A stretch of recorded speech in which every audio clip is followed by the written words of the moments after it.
대한민국 서울의 어느 길거리 매장. 제발 저희 손녀딸 좀 살려주세요. 제발. 이곳에는 머리가 희끗희끗하신 폴란드의 한할아버지가 6살쯤 되어 보이는 어린 손녀딸을 부둥켜 안고 다급하게 도움을 요청하고 있습니다. 하지만 무슨 일인지 매장 안에 있던 수많은 검은 머리의 사람들은 아무런 감정조차 없는 듯 쳐다보기만 합니다. 마치 서로 다른 세상에 사는 듯한 기이한 상황 속에서 폴란드 아버지는 심지어 한국으로 여행을 온 것을 후회라도 하는 듯한 모습을 보입니다. 그런데 잠시 후 폴란드 아버지는 충격적인 경험을 하게 되고 한국에서 그만 오열하고 말았는데요. 도대체 그에게는 무슨 사연이 있었던 것일까요? 안녕하십니까? 저는 폴란드에서 일평생을 영어 교사로 근무하다가 이제는 은퇴하고 여유로운 삶을 즐기고 있는 미하오라는 사람입니다. 여유로운 삶을 즐긴다고는 했지만 사실 저에게는 큰 걱정이 하나 있습니다. 직장에서 은퇴까지 한 늙은 저에게는 엄청난 책임감이 부여되었기 때문이지요. 책임감의 근원지는 바로 저의 하나뿐인 소중한 손녀딸입니다. 아주 불쌍한 녀석이지요. 올해 6살이 되는 손녀딸은 아주 활발하고 밝은 아이입니다.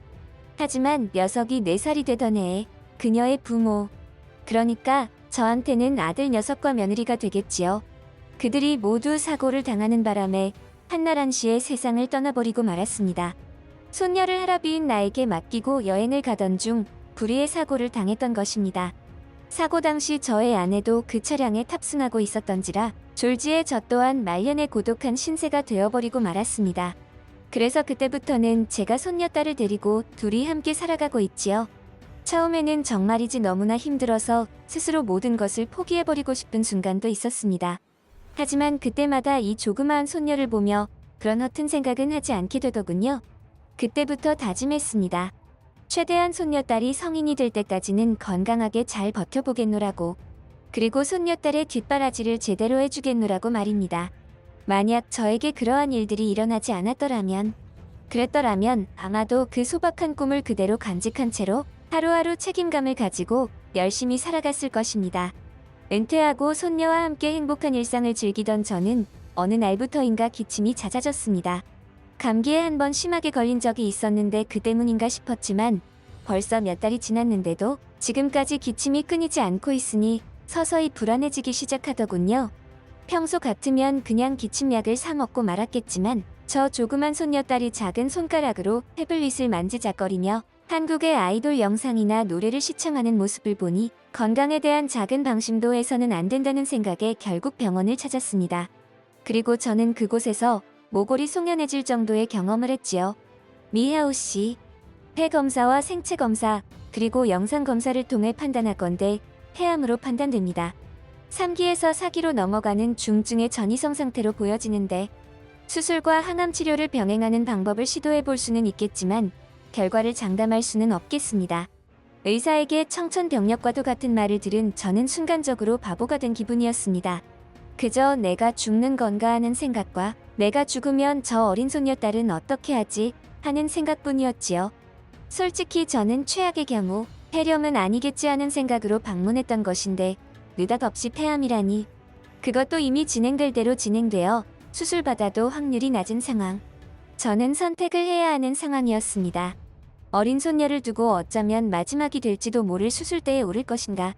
아니면 이대로 죽음을 받아들이고 홀로 남을 손녀를 위해서 최소한의 방어막을 만들어 둘 것인가. 솔직히 말씀드리자면 저는 죽고 싶지 않았습니다. 살고 싶었지요. 어린 소녀를 책임진다는 책임감을 떠나서라도 저는 살고 싶었습니다. 다 늙어서 주책이라고 할지도 모르겠지만 그게 저의 솔직한 심정이었습니다. 이런 할아비의 마음을 아는지 모르는지 손녀딸은 오늘도 한국 영상을 들여다보며 해맑게 웃고 있었습니다. 아직 전쟁도 끝나지 않은 분단국가 한국이 저리도 좋을까? 거기가 얼마나 위험한 곳인 줄도 모르면서 제가 평상시에 손녀에게 자주 하던 말입니다. 한국에 놀러 가자고 떼를 쓴 적이 종종 있을 때마다 하던 말이지요. 그렇게 병원에서 집으로 돌아와 어린 손녀딸을 보며 앞으로의 계획을 고민하고 있을 때였습니다.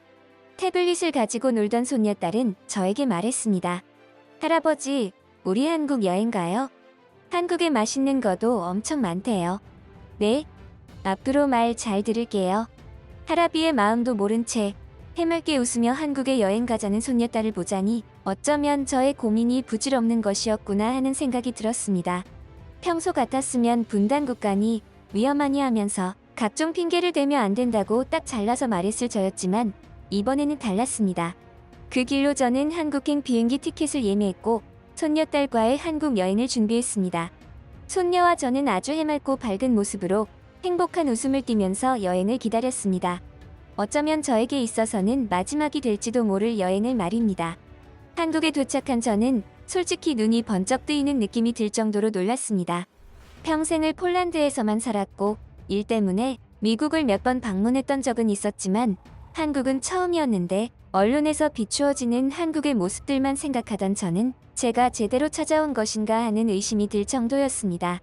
분단 국가라는 위험 요소가 있기는 했지만 그에 비해서 너무나 화려하고 최첨단 형식의 공항 시스템에 제 눈을 의심했습니다. 게다가 공항에 내려서 호텔까지 이동하는데 얼마나 간편하고 빠르게 이동이 가능하던지 이렇게 교통 인프라가 잘 갖추어진 곳이 있다는 게 놀라웠습니다. 폴란드에서 미국을 왕복하며 몇 번 겪었던 공항에서의 노숙 상황이 떠오르며 한국과 비교되는 순간이었습니다. 이거 완전히 언론은 믿을게 못 되는구나. 역시 직접 겪어봐야 하는 거야. 라는 생각을 하지 않을 수 없었죠. 한국에서 그러한 일들이 없었더라면 너무나 즐거운 기억들만 가지고 일찌감치 폴란드로 돌아갔을 것입니다. 저는 손녀딸과 함께 한국의 전통시장을 다니며 맛있는 한국의 전통 음식들을 즐겼습니다. 모든 것이 생소했고 신기했으며 좋았습니다. 그리고 한국 아이돌들의 굿즈를 구매할 수 있는 곳으로 가서 손녀딸의 즐거운 모습들을 만끽했습니다. 너무나 행복해하는 손녀딸의 모습을 보고 있노라면 저절로 미소가 지어지게 되더군요. 아마도 이것은 전 세계적으로 공통적인 감정이겠지요. 자신의 이쁜 손녀가 행복해하는 모습을 좋아하지 않을 할아버지가 있겠습니까? 하지만 저는 그럴수록 머릿속이 복잡해지는 느낌도 지울 수 없었습니다. 이 여행이 끝나면 이제는 진짜 본격적으로 손녀가 홀로 서기를 할 수 있도록 조치를 취해야 하는데 어디서부터 시작해야 할지 감도 잡히지 않았기 때문이죠. 그런 고민을 하고 있던 바로 그때 제 눈을 의심하는 장면을 목격하고 말았습니다. 열심히 아이돌 굿즈를 둘러보던 손녀딸이 갑자기 제 눈앞에서 쓰러지고 말았습니다. 심장이 철렁 내려앉는 기분이 들었죠. 활발하게 뛰어다니던 녀석이 갑자기 기절이라도 한 듯 의식이 없이 쓰러져 버리자 제 머릿속도 하얗게 백지 상태가 된 것 같았습니다. 그저 한 가지 생각밖에는 나지 않았죠. 손녀를 무조건 살려야 한다는 생각. 저는 다급하게 주변 사람들에게 도움을 요청했습니다. 한국말을 하지 못했던 저는 영어로 주변 사람들에게 도움을 요청했죠. 아주 다급하고 서글픈 요청이었습니다. 하지만 제 주변에 있던 그 누구도 저의 도움에 응하는 사람은 없었습니다. 그저 무심하게 바라보고만 있었죠. 그 순간 저는 너무나 답답하고 화가 났습니다. 한국인들은 이렇게도 무심하구나 하는 생각을 했죠. 심지어 한국에 여행을 온 것을 후회할 정도로 말입니다. 그러한 상황이 되자 저는 주변 사람에게 도움을 받는 것을 포기해버리고 말았습니다. 애초에 다른 사람들에게 도움을 바란 것 자체가 잘못된 것일지도 몰랐습니다. 아마 저였어도 폴란드에서 이러한 상황과 마주했더라면 낯선 외국인의 도움 요청을 선뜻 받아들이기 어려웠을 테니까요. 최대한 빨리 병원으로 이송해야 한다는 다급한 생각에 매장 밖으로 나가려던 순간이었습니다. 갑자기 매장 주인이 저에게 다가오며 말했죠. 손님, 일단 진정하세요. 조금 전에 구급대랑 경찰을 불러놨어요. 한국 지리를 잘 모르시죠? 그러면 여기서 조금만 기다려보세요. 그리고 여기는 지금 저 말고는 한국 사람이 없어요. 전부 중국에서 관광하러 온 분들이라서요. 친절한 매장 주인분의 답변에 너무나 감사한 마음이 들었지만 시간을 더 이상 지체할 수 없었기에 나가려고 했습니다. 그런데 바로 그 순간 매장 안으로 한국의 경찰이 도착하여 들어왔습니다. 불과 손녀 딸아이가 쓰러진 상황이 5분이 채 되지 않았던 상황인데 말이죠. 하지만 지금은 구급대가 필요한 상황이지 경찰은 그다지 도움이 되지 않는 상황이라고 생각하여 최대한 짧게 지금의 상황을 설명하고 아이를 병원에 데려가야 한다는 뜻을 전했습니다. 그리고 구급대의 위치와 병원의 위치를 물었죠. 여차하면 저 혼자서라도 가야 했으니 말입니다. 하지만 저의 사정을 듣던 경찰관은 갑자기 저와 손녀를 데리고 경찰차에 탑승시켰습니다. 자세한 이야기는 가면서 이야기하자고 했죠. 알고 보니 해당 한국인 경찰관은 이곳까지 구급대가 오는 것에 시간이 너무 많이 지체될 것이라 판단하여 자신이 직접 저와 손녀딸을 병원으로 이송하는 게 더 빠르다고 판단했던 것입니다. 그때부터 저는 이 경찰관의 모습에 정말이지 큰 충격을 받았습니다. 뭐랄까? 위급한 지금의 상황과 어우러져 제가 마치 영화의 한 장면 속에 들어왔다는 느낌이랄까요? 경찰관은 경찰차의 사이렌을 울리면서 창문을 열고 한 손으로는 경광봉을 흔들며 한국의 도로 위 시민들에게 양해를 구하며 병원으로 이동했습니다. 그 순간 경찰관의 터프하고 과감한 판단력도 인상적이었지만 저에게 더욱 충격적으로 다가온 장면은 따로 있었습니다. 그러한 경찰관의 모습에 한국의 다른 시민분들은 기꺼이 이 상황을 이해하고 양보해주는 모습들을 보였다는 것이었습니다. 이것은 폴란드는 물론이고 미국의 시민들마저도 이러한 모습을 보일 수는 없을 것이라 생각했습니다. 이게 과연 제가 생각했던 그 한국이 맞나 싶은 정도로 말이죠. 너무나 감동적인 모습들이었고 손녀를 부둥켜 안은 저는 순간적으로 울컥하여 경찰차 뒷좌석에서 그만 오열하고 말았죠. 그날 이후로 저는 오랜 시간 동안 폴란드와 한국을 오갔습니다. 물론 손녀딸과 같이 말이지요. 위급했던 그날은 한국인 경찰관의 도움으로 불과 10분 만에 병원에 도착할 수 있었고 빠른 조치 덕분에 손녀는 무사할 수 있었습니다. 알고 보니 손녀딸 아이는 아데노바이러스라는 감염병에 걸렸는데 시간을 더 지체했다면 큰 사달이 났을지도 몰랐다고 했습니다. 제가 한국에서 겪은 기적은 그뿐만이 아니었습니다. 손녀딸의 치료는 금방 끝이 났지만 한국의 의사는 오히려 저를 유심히 살피더니 손녀딸의 치료를 기다리던 제가 잦은 기침과 가슴에 통증을 느끼는 것을 보고는 갑자기 폐 쪽에 검사를 해보시라는 말을 했습니다.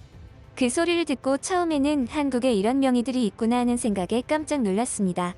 기침하는 것만 보고 제가 폐암에 걸렸으리라는 것을 지레짐작하다니 말입니다. 그래서 제가 폐암에 걸렸다는 이야기를 해주었고 이미 말기로 넘어가는 시점이라 사실상 포기를 한 상태라는 말까지 했습니다. 그랬더니 글쎄 한국 의사 선생님이 뭐라고 하는 줄 아십니까? 요즘에는 사기여도 생존율이 높고 지속해서 좋은 약들도 나오고 있는데 왜 그렇게 일찍 포기를 하시냐? 손녀딸 오래오래 보셔야 할 것 아니냐며 오히려 저에게 치료를 적극 권하는 게 아니겠습니까? 그래서 제가 어떻게 했을까요? 저는 사실 제가 한국에서 이런 일들을 겪게 될 줄은 정말이지 상상조차 하지 못했습니다. 저는 그 의사 선생님의 말대로 한국에서 치료받기로 했고 수술과 항암 치료를 병행하며 현재도 회복을 진행 중입니다. 아직 완치 판정을 받은 것은 아니지만 시간이 지날수록 좋아지는 게 느껴지니까 요즘에는 정말이지 살맛이 나는 느낌입니다. 이 상태라면 어쩌면 제 손녀딸이 성인이 될 때까지는 버텨주지 않을까 하는 기대감이 듭니다. 정말 진심으로 감사드립니다. 한국의 의사 선생님, 그리고 한국의 선진 시민의식을 지닌 시민분들, 미국의 어느 가정집. 와, 미쳤네. 동생아, 지금 저게 말이 된다고 생각하니? 아무리 내가 한국 마순이라도 저건 솔직히 좀 심했다. 안 그래? 욕이 절로 나오네. 이곳에는 언니와 동생으로 보이는 두 젊은 미국 여성이 텔레비전의 영상들을 보며 흥분을 감추지 못한 채 대화를 나누고 있는데요. 심지어 그들의 대화 속에는 다소 험악한 욕설까지 난무하고 있습니다. 그런데 이게 무슨 일인지 한국에 대해 실망감을 감추지 못하던 그녀들은 결국 한국에서 발견되었는데 그곳에서 예상치 못한 충격적인 일들을 겪으면서 그들의 인생에는 큰 변화가 찾아왔다고 합니다. 도대체 그녀들은 한국에서 무슨 일들을 겪었던 것일까요? 안녕하세요. 저는 미국에서 대학 생활을 하며 방학을 맞아 맥도날드에서 아르바이트를 하고 있는 평범한 여대생 에비게일 터너라고 합니다. 우리 부모님은 미국에서 큰 부자는 아니어도 평범한 중산층에는 속하지만 제가 아르바이트를 하는 이유는 따로 있습니다. 그건 바로 대학생이 된 기념으로 저 자신에게 자동차를 선물하고 싶어서였죠. 부모님께서는 조금만 더 기다리면 졸업 선물로 사주신다고는 하는데 그때까지 기다리기 어려워서 저 스스로 돈을 모으려고 결심했던 거예요. 하지만 아시다시피 20대 초반의 어린 나이에 그만한 목돈을 모으기란 여간 어려운 일이 아니었습니다. 더구나 요즘과 같은 유혹이 많은 시대에는 더더욱 그렇죠. 저 역시 마찬가지였습니다. 친구들과 한 번 만남을 가지더라도 돈이 많이 드는 게 현실이니까요. 그래서 제가 돈을 절약하기 위해 선택한 방법이 바로 집에서 비디오를 보는 취미를 가지는 것이었습니다. 밖으로 나가지 않으면 자연스럽게 돈이 절약되겠다는 생각 때문에 나온 아이디어였죠. 실제로 이 아이디어는 효과가 있었습니다. 요즘에는 넷플릭스부터 시작해서 왓챠 등 OTT 서비스들이 많아서 집에만 있어도 전혀 심심하지 않았어요. 그래서 저는 언제부터인가 점점 한국 빠순이로 변하고 있었습니다. 한국의 드라마와 영화들을 좋아하게 되었고, 그러다 보니 자연스럽게 한국의 문화 자체에 대한 호기심이 발동하여 많은 것들을 섭렵하다 보니 그들의 문화에 흠뻑 빠져들게 되었던 것이죠. 그 일이 있기 전까지는 저에게 있어서 한국이라는 나라는 유토피아나 마찬가지였습니다. 와, 미쳤네. 동생아. 지금 저게 말이 된다고 생각하니? 아무리 내가 한국 빠순이라도 저건 솔직히 좀 심했다. 안 그래? 욕이 절로 나오네. 어느 날 동생과 함께 노트북으로 한국과 관련된 영상 콘텐츠들을 보다가 제가 했던 말입니다. 제가 아무리 한국을 사랑하는 사람이라고 하더라도 이건 아니라는 생각이 들 정도의 내용들이 영상을 통해 여실히 드러나니까 저도 모르게 그런 소리가 나오더라고요. 그리고 그것들을 보고 나서 저는 한국의 문화들을 직접 경험해보고 싶다는 생각이 강해졌습니다. 과연 저 영상들에서 나오는 내용들이 진실일까 궁금하기도 했지만 한국과 관련된 영상들을 보다 보니 자연스럽게 평소에도 호기심이 생기더군요. 원래 인간의 마음이라는 것이 그렇잖아요. 사람과 사람도 마찬가지고요. 좋아하는 사람이 생기면 보고 싶고 만지고 싶고 그런 욕구가 생기는 것처럼요. 제가 한국에 느끼는 감정들도 그와 비슷한 감정들이었습니다. 제가 한국의 음식들과 문화 콘텐츠들을 사랑할수록 오리지널 한국의 모습들이 궁금해지는 것이죠. 하지만 한편으로는 제가 목격한 그 영상 속의 내용들이 모두 진실일 거라고는 생각하지 않았습니다. 의뢰 방송이라고 하면 조금씩 과대 포장되고 과장되는 부분들이 있다는 것을 저도 잘 알고 있었으니까요. 그래서 저는 결국 동생과 합심하여 한국 여행을 계획하게 되었습니다. 하지만 문제는 돈이었죠. 나도 그렇고 나보다 어린 동생은 당연하게도 가진 게 없었습니다. 그나마 저는 아르바이트를 오래 하고 있었기에 가려면 제 돈으로 가야만 했죠. 차를 사기 위해 모아둔 저의 돈으로 무거운 결단을 내릴 수밖에 없었습니다. 비록 내 사랑스러운 자가용 입양이 미루어지겠지만 이미 저와 동생의 마음은 한국에 있었기에 더 이상 지체하지 않았죠. 한국에 도착한 우리는 어쩌면 여행 날짜를 잘못 잡았을지도 모르겠다는 생각을 하고 말았습니다. 갑자기 억수같이 쏟아지는 비 때문에 우리는 거의 패닉 상태에 빠져버리고 말았거든요. 하늘에 구멍이라도 난 것인지 한국이 원래 이렇게 비가 많이 오는 나라라고는 들은 바가 없었기에 더욱 당황하고 있었죠. 그도 그럴 것이 미국에서는 우산을 쓸 일이 거의 없기 때문에 우산을 파는 곳도 거의 없었고 실제로 제가 우산을 구매한 기억은 언제인지 기억도 나질 않았습니다. 미국 사람들은 이동할 때 대부분 개인 자가용을 타고 이동하기에 비가 오더라도 우산을 쓸 일 자체가 잘 없었거든요. 차를 타고 있지 않더라도 미국인들은 비가 오게 되면 후드를 뒤집어 쓰고 그냥 뛰어가기 때문에 더더욱 그랬죠. 하지만 지금 우리가 밟고 있는 땅은 미국이 아니라 한국이었습니다. 여행 첫날부터 비에 쫄딱 젖어버리면 기분이 좋지 않을 것 같아서 혹시나 하는 마음으로 우산을 파는 곳이 있나 둘러보았죠. 그런데 이게 무슨 일입니까? 한국에는 비가 그렇게 자주 오는 나라였나요? 어디에서나 볼 수 있는 편의점에서 글쎄 우산을 판매하는 게 아닙니까? 그뿐만 아니라 전혀 우산을 팔지 않을 것 같은 의류 매장에서도 우산을 판매하는 것을 보고 다시 한번 놀라고 말았죠. 한국은 갑작스럽게 내리는 비 때문에 우산을 미리 챙기지 못한 사람들이 당황해할 필요가 전혀 없는 나라였습니다. 미국에서처럼 후드를 둘러쓰고 비를 쫄딱 맞으면서 뛸 필요가 없었어요. 저와 동생은 이를 신기해하며 우산을 하나씩 구매하여 택시를 잡았고 예약한 호텔에 무사히 도착할 수 있었죠. 하지만 호텔에 도착한 우리는 신기한 감정을 넘어서는 경악을 금치 못할 정도의 감정을 느껴야만 했습니다. 호텔에 들어가는 사람들의 행동이 매우 수상했고 낯이 익었기 때문이죠. 그 장면은 한국과 관련된 영상 콘텐츠를 시청할 때 보았던 바로 그 장면이었습니다. 비가 오는 날 우산을 들고 알 수 없는 기계에 비에 젖은 우산을 집어넣으니 마술처럼 우산에는 비닐 같은 것이 씌워지는 그 장면이었죠. 영상으로 봤을 때는 그것이 어떤 원리로 그렇게 되는지 전혀 감을 잡지 못했습니다. 그리고 실제로 보고 있는 그 순간에도 믿기 힘들었어요. 실제로 이것을 눈앞에서 목격하니 너무나 신기했고 놀라웠습니다. 만약 제가 좋아하는 배우를 만난다면 이와 비슷한 감정일까요? 방송에서만 보던 것을 직접 목격하는 그 기분은 정말이지 신기한 감정이었습니다. 그리고 그 기계를 사용하며 우리는 한국인들의 지혜에 감탄할 수밖에 없었죠. 이런 걸 만들어내는 한국인들은 분명히 천재들이었을 거야 라는 생각을 하게 되는 순간이었습니다. 이때 처음으로 어쩌면 제가 보았던 그 영상들이 모두 진실은 아닐까 하는 생각이 들었던 순간이었습니다. 하지만 그것만큼은 분명히 진실과는 거리가 먼 것이리라 생각하기도 했죠. 뭐 내일쯤이면 그것도 알게 되겠지만요. 한국에 온 첫날부터 저와 동생은 큰 충격을 받았습니다.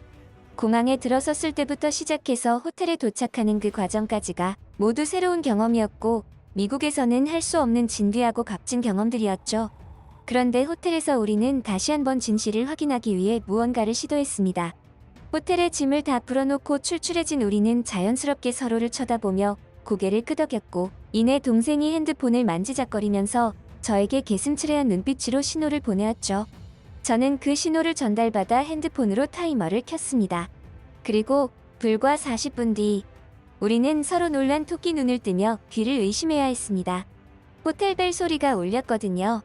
처음에는 호텔 서비스인가 싶어서 확인해 보았더니 그게 아니었습니다.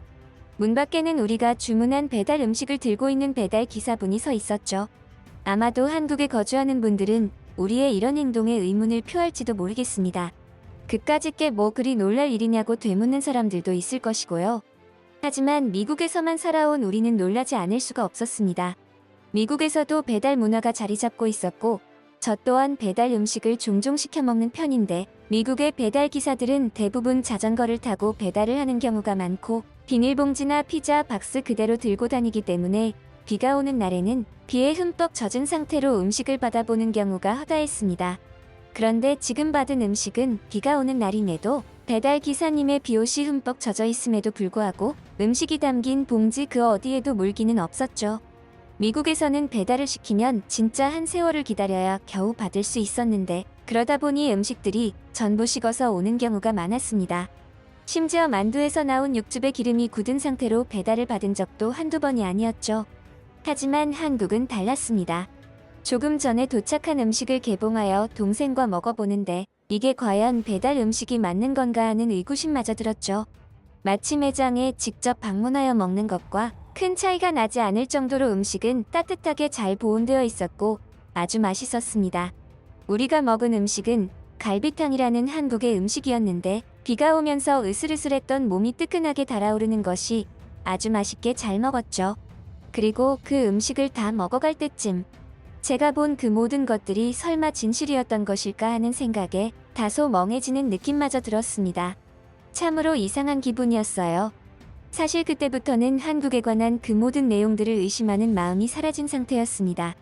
이제는 그런 의심들이 의미가 없다는 것을 스스로도 잘 알고 있었기 때문이죠. 하지만 이왕 이곳 한국까지 직접 방문을 했으니 그 의구심들은 확실하게 없애버리고 모든 것을 경험하고 돌아가고 싶은 마음이었습니다. 그래서 저와 동생은 기어이 그곳으로 향했죠. 동생과 저는 최대한 가벼운 옷차림으로 목적지로 향했습니다. 그리고 목적지에 도착한 우리는 다시 한번 경악을 금치 못했죠. 우리가 도착한 곳은 다름 아닌 복합 쇼핑몰이었습니다. 한국에 이렇게 고층 건물들이 즐비할 줄은 정말이지 상상조차 하지 못했습니다. 사실 한국에 대해서 전문가급으로 정보를 찾아보는 사람이 아니고서야 일반적인 미국의 미디어로 보여지는 한국은 그다지 최첨단 시설과 건물들이 즐비하다는 느낌을 받을 수가 없는 게 현실이었죠. 그러한 부분들에서 저에게 한국의 복합 쇼핑몰은 정말이지 경악 그 자체였던 겁니다. 이토록 넓고 쾌적한데 볼거리, 먹을거리, 즐길거리가 한데 모여 있어서 동생과 저는 이곳을 떠나고 싶은 생각이 들지 않을 정도였어요. 그런데 이곳에 도착한 뒤로 한참 전부터 아주 이상한 느낌이 들었습니다. 제가 평소에 미국에서 다니던 복합 쇼핑몰의 느낌과는 이질적인 느낌이었죠. 처음에는 이 느낌이 무엇 때문인지 알 수 없었습니다. 하지만 얼마의 시간이 흐르고 동생의 뜬금없는 한마디에 그 정체를 알아채고 말았죠. 언니, 근데 여기는 경찰이 아예 안 보이네? 그러고 보니 한국에 와서 경찰을 본 기억이 잘 없어. 그 이질감의 정체는 바로 그것이었습니다. 이렇게 넓고 사람이 많은 복합 쇼핑몰 내부에 경찰들이 전혀 보이지 않았다는 점이죠. 동생은 그 이유에 대해 한국이 아직 발전하는 단계의 나라라서 아무래도 그런 부분들까지는 생각하지 못한 것이라 말했습니다. 하지만 제 생각은 달랐죠. 오히려 그 반대라는 생각이 들었습니다. 이곳에는 경찰들이 배치될 필요가 없기에 불필요하게 배치되어 있지 않더라도 충분히 높은 치안 수준을 보여주는 것이라는 생각을 말이죠. 그 반증으로 우리가 이곳에 도착한 지 벌써 수시간이 지났음에도 이곳은 아직도 너무나 평화로웠으니까요. 미국의 뉴욕 복합 쇼핑몰의 경우에는 경찰들이 아주 바글바글합니다. 이는 반대로 치안이 좋지 않다는 것을 반증하는 결과라는 것이었죠. 결국 저와 동생은 한국을 직접 방문하면서 미국에서 보았던 그 영상들이 모두 진실이었다는 사실을 깨달았습니다. 그런데 처음에는 놀랍고 충격적이었던 그 감정들이 이제는 뭐랄까? 조금 안심이 되고 푸근해지는 그런 느낌을 받았습니다. 왠지 그것들이 진짜가 아니면 어떡하지? 내가 한국에 실망하면 어떡하지? 라는 생각을 은연중에 하고 있었는지도 모르겠네요. 그뿐만 아니라 한국 여행을 하는 도중에 정말 기분 좋은 느낌을 많이 받았는데 그 이유는 바로 한국인들의 배려와 친절함 덕분이었습니다. 저와 동생은 둘 다 지독한 길치였는데 한국을 여행하면서 핸드폰 내비게이션을 보고 이동을 하면서도 이곳저곳을 헤매는 경우가 허다했습니다. 그때마다 우리는 한국 분들에게 도움을 요청했고 그분들은 우리에게 다소 무섭고 무뚝뚝한 표정을 짓고 있었지만 단 한 명도 우리의 부탁을 매몰차게 거절하거나 무시하는 경우가 없었습니다. 심지어 바쁜 걸음을 걷는 직장인분들마저도 우리의 부탁에 흔쾌히 길을 알려주고 쿨하게 갈 길을 가곤 하셨죠. 저는 이러한 한국인들의 친절과 배려심이 결국 그 나라의 수준을 만드는 것은 아닐까 하는 생각이 들었습니다. 그날 이후 지금은 미국으로 돌아온 저와 동생은 아주 즐거운 추억을 하나 만든 느낌입니다. 비록 저의 소중한 차를 사는 목표는 조금 더 멀어졌지만 그보다 더 소중한 것을 얻은 느낌이죠. 비록 우리가 한국을 의심하면서 방문하게 된 한국이었고 한국에서 여러 가지 경험을 했지만 때로는 그런 의심 덕분에 더욱 긍정적인 결과를 만들어내는 것은 아닐까 생각하기도 합니다. 다음에도 잘 부탁합니다. 한국